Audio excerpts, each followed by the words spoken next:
जय अहोई माता। अहोई अष्टमी की आप सभी को हार्दिक शुभकामनाएं। आज की इस वीडियो में हम अहोई अष्टमी की व्रत कथा को सुनेंगे, साथ ही जानेंगे कि अहोई अष्टमी का क्या महत्व है तथा अहोई अष्टमी का पूजन किस प्रकार किया जाता है व इसका शुभ मुहूर्त क्या है। अहोई अष्टमी का पर्व कार्तिक मास के कृष्ण पक्ष की अष्टमी तिथि को मनाया जाता है। कुछ जगह पर यह व्रत चंद्रमा को देखकर खोला जाता है और कुछ जगहों पर यह तारों को देख खोला जाता है।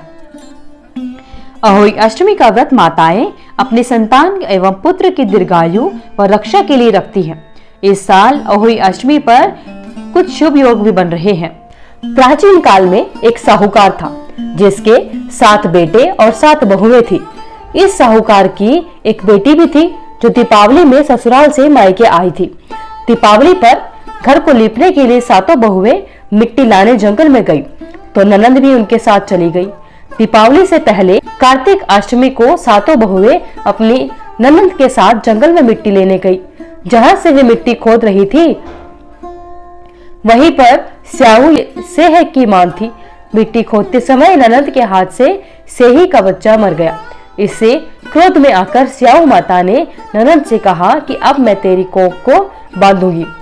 ननंद ने अपनी 7 भाभियों से प्रार्थना की कि तुम में से कोई मेरे बदले अपनी कोख बंधवा लो, लेकिन सभी भाभियों ने अपनी कोख बंधवाने से मना कर दिया।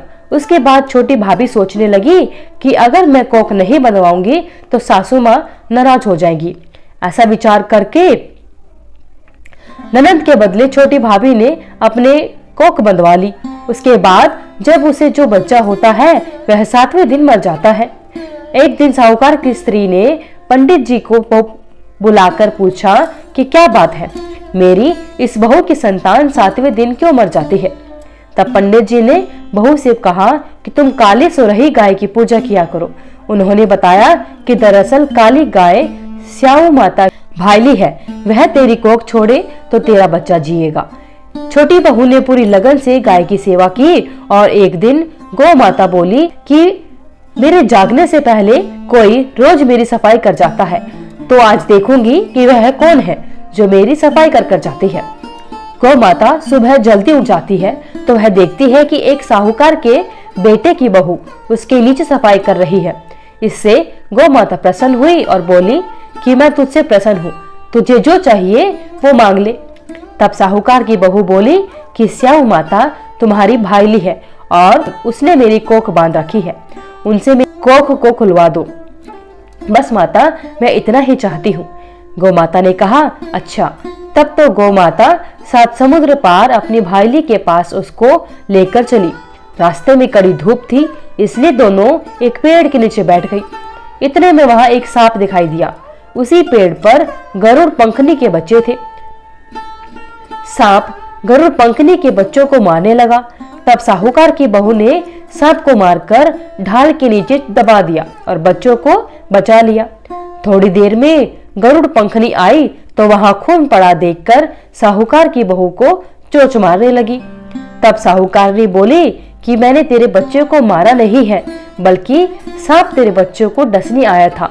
मैंने तो तेरे बच्चों की रक्षा की है। इससे गरुड़ पंखनी प्रसन्न हुई और बोली कि मांग क्या मांगती है। वह बोली 7 समुद्र पार स्याहू माता रहती है, मुझे तो उसके पास पहुंचा दे। तब गरुड़ पंखनी ने दोनों को अपनी पीठ पर बैठाकर स्याहू माता के पास पहुंचा दिया। स्याहू माता उन्हें देखकर बोली कि आ बहन, बहुत दिनों के बाद आई है। फिर कहने लगी कि बहन, मेरे सिर में जू पड़ गई है। तब सुरही के कहने पर साहूकार की बहू ने सिलाई से उसकी जुएं निकाल दी। इस पर स्याहू माता प्रसन्न होकर बोली कि तेरे 7 बेटे और 7 बहुएं हों। साहूकार ने बोली कि माँ, मेरा तो एक भी बेटा नहीं है, 7 कहाँ से होंगे। स्याहू माता बोली वचन दिया, वचन से फिरूं तो धोबी के कुंड पर कंकरी हूं। तब साहूकार की बहू बोली माता कि मेरी कोख तो तुम्हारे पास बंद पड़ी है। तो माता कहती है जा, तुझे 7 बेटे और 7 बहुएं मिलेंगी, तू अभी घर जा। तू घर जाकर उजमान करना, 7 अहोई बनाकर 7 कढ़ाई करना। वह घर लौटकर आई तो देखा 7 बेटे और 7 बहुएं बैठी हैं। वह खुश हो गई। उसने 7 अहोई बनाई, 7 उजमान किए, 7 कढ़ाई की। दिवाली के दिन जेठानियां आपस में कहने लगी कि जल्दी जल्दी पूजा कर लो, कहीं छोटी बहू बच्चों को याद करके रोने न लगे। काफी देर तक रोने की आवाज नहीं आई तो जेठानी ने बच्चों को भेजा। बच्चों ने देखा और वापस जाकर कहा कि चाची तो कुछ मान रही है, कुछ उजमान हो रहा है। यह सुनते ही जेठानियां दौड़ी दौड़ी उसके घर गई और जाकर पूछने लगी कि तुमने कोक कैसे छुड़ाई। वह बोली, तुमने तो कोक बंधाई नहीं। मैंने बंधा ली। अब स्याहू माता ने कृपा कर कोक को खोल दिया। स्याहू माता ने जिस प्रकार उस साहूकार की बहू की कोक को खोला, उसी प्रकार हमारी भी खोलियो, सबकी खोलियो, कहने वाले की तथा हुंकार भरने वाले तथा परिवार की कोक खोलियो। बोलो स्याहू माता की जय। अहोई अष्टमी की जय। अहोई अष्टमी का पर्व कार्तिक मास के कृष्ण पक्ष की अष्टमी तिथि को मनाया जाता है। कुछ जगह पर यह व्रत चंद्रमा को देखकर खोला जाता है और कुछ जगहों पर यह व्रत तारों को देख खोला जाता है। अहोई अष्टमी का व्रत माताएं अपने संतान एवं पुत्र की दीर्घायु व रक्षा के लिए रखती हैं।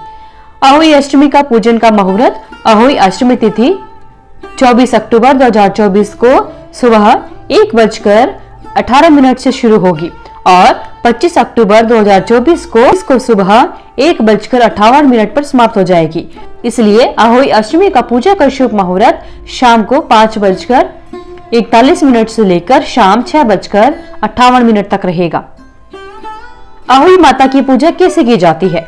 अहोई अष्टमी के दिन सुबह स्नान करने के बाद में दीवार पर अहोई माता की तस्वीर बनाई जाती है, या फिर आप बाजार से भी माता की तस्वीर लाकर उसको स्थापित कर सकते हैं। कलश में जल भरकर माताएं अहोई अष्टमी कथा का श्रवण एवं पठन करती हैं। अहोई माता को पूरी का भोग लगाया जाता है। के बाद व्रती महिलाएं तारा या चंद्रमा को अर्घ देकर व्रत का पालन करती हैं। मान्यता है कि इस दिन व्रत के पुण्य प्रभाव से संतान को लंबी आयु की प्राप्ति होती है। इस व्रत में सास या घर के बुजुर्ग महिला को भी उपहार के तौर पर कपड़े दिए जाते हैं। अहोई पूजा के लिए अहोई माता की चांदी की एक अहोई भी बनाई जाती है, जिसे स्याहू भी कहते हैं। उसमें चांदी के 2 मोती डालकर पूजा की जाती है। जिस तरह से गले में पहनने के लिए हार में पैंडल होता है, उसी तरह चांदी की अहोई व चांदी के मोती पिरोने चाहिए। कथा सुनने एवं पढ़ने के बाद इस माला को गले में पहन लिया जाता है। फिर दिवाली के बाद किसी भी शुभ मुहूर्त में इस माला को गुड़ या घी से पूजा करके उतार दिया जाता है। आइए अब जानते हैं अहोई अष्टमी के दिन तारा दिखने का या चंद्रोदय का क्या समय है। हिंदू पंचांग के अनुसार अहोई अष्टमी के दिन तारों को देखने का समय शाम 6:06 है। अहोई के दिन चंद्रोदय का समय रात को 11:54 रहेगा। अगर आपको इस वीडियो में दी हुई जानकारी अच्छी लगी तो वीडियो को लाइक करें, शेयर करें, चैनल को सब्सक्राइब करके बेल आइकन को जरूर प्रेस करें ताकि आगे आने वाली वीडियोस की सभी नोटिफिकेशन आप तक समय से पहुंचती रहे।